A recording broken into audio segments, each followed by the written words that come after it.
ఈరోజు అనంతపురం అర్బన్ నియోజకవర్గంలోని ఓల్డ్ టౌన్లో బీరప్ప స్వామి టెంపుల్ దగ్గర మరి ఎక్కడికి వెళ్ళినా ఏ గడప వెళ్ళినా కూడా ప్రతి గడపలో కూడా వాళ్ళందరూ కూడా సంతోషంగా ఆనందంగా మమ్మల్ని ఆహ్వానిస్తూ మేము జగనన్న వెంట ఉంటాం, జగనన్న వెంటే నడుస్తాం, జగనన్న ముఖ్యమంత్రిగా ఉంటేనే ఈ రాష్ట్రానికి మంచి జరుగుతుంది, మా పిల్లలకు మంచి జరుగుతుంది, మా భవిష్యత్తు బాగుంటుంది, మా కుటుంబాలు ఆర్థికంగా వృద్ధిలోకి రావాలంటే జగనన్న ముఖ్యమంత్రి ఉండాలనే ఆలోచనతో ఉన్నారు.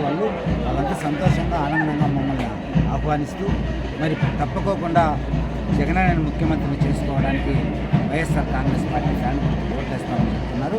మరి తప్పుకోకుండా రాబోయే ఎన్నికల్లో రాష్ట్రంలో ఉన్నటువంటి అన్ని అసెంబ్లీ స్థానాల్లో కూడా మేము విజయం సాధిస్తామని నమ్మకం ఉంది. అలాగే పార్లమెంట్ స్థానాల్లో కూడా ముఖ్యంగా అనంతరం అర్బన్ నియోజకవర్గానికి వస్తే మరి గతంలో ఎన్నడూ లేని విధంగా ఈరోజు అర్బన్ నియోజకవర్గంలో అనంతరం అర్బన్ నియోజకవర్గంలో అభివృద్ధి జరిగింది. దాని అంతా కూడా కళ్ళారా చూస్తున్నారు ప్రజలందరూ కూడా, వాళ్ళు ఆనందం వ్యక్తం చేస్తున్నారు. గతంలో ఇలాంటి అభివృద్ధి ఏ ఎమ్మెల్యే ఉన్నప్పుడు కూడా జరగలేదనే విషయాన్ని వాళ్ళు స్వాగతిస్తూ ఆనందంగా చెప్తూ తప్పుకోకుండా అనంత నగరం అభివృద్ధి చెందాలంటే ఇక్కడ స్థానికంగా అనంత వెంకటరామరెడ్డి గారు ఎమ్మెల్యేగా ఉండాలని కోరుకుంటున్నారు.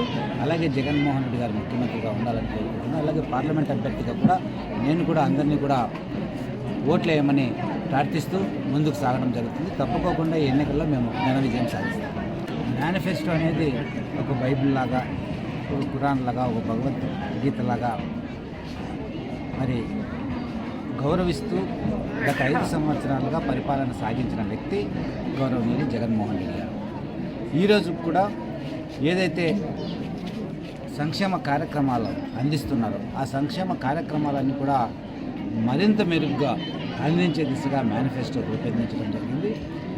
మరి ఈ మేనిఫెస్టో ఏదైతే ఉందో ఈ మేనిఫెస్టోని ప్రజలందరూ కూడా సాధారణంగా స్వీకరిస్తున్నారు. ఎందుకంటే జగనన్న ఒక మాట చెప్పాడంటే, జగన్మోహన్ రెడ్డి గారు ఒక మాట చెప్పాడంటే, ఒక హామీ ఇచ్చాడంటే తప్పుకోకుండా నెరవేరుస్తారనే నమ్మకం ప్రజల్లో ఉంది. మరి అదే చంద్రబాబు నాయుడు ఎన్ని హామీలు ఇచ్చినా కానీ వాటిని నమ్మే పరిస్థితిలో లేదు. మరి ఇప్పటికే ఆయన సూపర్ 6 అని 7 అని ఏవో రకరకాలైనటువంటి హామీలు ఇస్తున్నారు, కానీ వేటిని కూడా ప్రజలు నమ్మడంలా. ఎందుకంటే 2014 నుంచి 2019 వరకు కూడా వాళ్ళంతా కూడా అనుభవించారు. చంద్రబాబు ఇచ్చిన హామీలు ఒక్కటి కూడా నెరవేర్చలేదనే విషయాన్ని వాళ్ళు తెలుసుకున్నారు. మరి మోసపోయిన విషయాన్ని కూడా వాళ్ళు ఈరోజు అనుభవిస్తూ ఆ విషయాలన్నీ కూడా అనుభవంలోకి తీసుకొని, జ్ఞాపకంలోకి తీసుకొని ఈరోజు చంద్రబాబు ఎన్ని మాయమాటలు చెప్పినా నమ్మే పరిస్థితి లేదు. జగన్మోహన్ రెడ్డి గారు చెప్పాడంటే చేస్తాడనే ఒక నమ్మకం ఉంది. గతంలో ఉన్నటువంటి నవరత్నాలు ఏవైతే ఉన్నాయో వాటిని మెరుగ్గా ఈరోజు అమలుపరిచే విధంగా ఈ మేనిఫెస్టో రూపుదిద్దడం జరిగింది. మరి తప్పుకోకుండా ఈ మేనిఫెస్టో ద్వారా ఈ రాష్ట్రంలో ఉన్నటువంటి అణగారిన వర్గాల ప్రజలకు మంచి జరుగుతుంది, పేద ప్రజలకు మంచి జరుగుతుంది. ఈ రాష్ట్రంలో పరిశ్రమలు వస్తాయి, ఈ రాష్ట్రంలో వ్యవసాయ రంగంలో అభివృద్ధి చెందుతుంది, ఈ రాష్ట్రంలో ఉన్నటువంటి మత్స్య కార్మికులు ఎవరైతే వాళ్ళకి పోర్టు నిర్మాణం అవుతాయి, ఈ రాష్ట్రంలో మెడికల్ కాలేజీలు వస్తాయి, ఈ రాష్ట్రంలో వైద్య సదుపాయాలు మెరుగవుతాయి, అలాగే పేద పిల్లలకు మరి ఇంగ్లీష్ మీడియం చదువులు వస్తాయనే ఒక నమ్మకం, భరోసా ప్రజల్లో ఉంది ఈరోజు అనే విషయాన్ని కూడా ఈ సందర్భంగా మీ ద్వారా తెలియజేస్తూ ఒక మంచి మేనిఫెస్టోని గౌరవ ముఖ్యమంత్రి జగన్మోహన్ రెడ్డి గారు విడుదల చేయడం.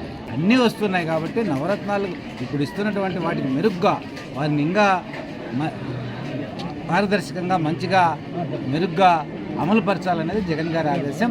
నవరత్నాలు అనేటివి 9 కాదు, రకరకాలైనటువంటి పథకాలు అందులో ఉన్నాయి. పేదలందరికీ ఇళ్ళు ఉన్నాయి, నాడు నేడు ఉంది, వైద్య రంగం ఉంది. మరి ప్రతి విషయంలో కూడా ఈరోజు ఉద్యోగాలు ఉన్నాయి, ఇల్లు కట్టించేసి ప్రతి విషయంలో కూడా నవరత్నాలు అంటే 9 పథకాలే కాదు, చాలా పథకాలు ఉన్నాయి ఈరోజు. ఆ పథకాలన్నీ కూడా ప్రజలు ఆనందంగా మరి ఈరోజు అనుభవిస్తున్నారు.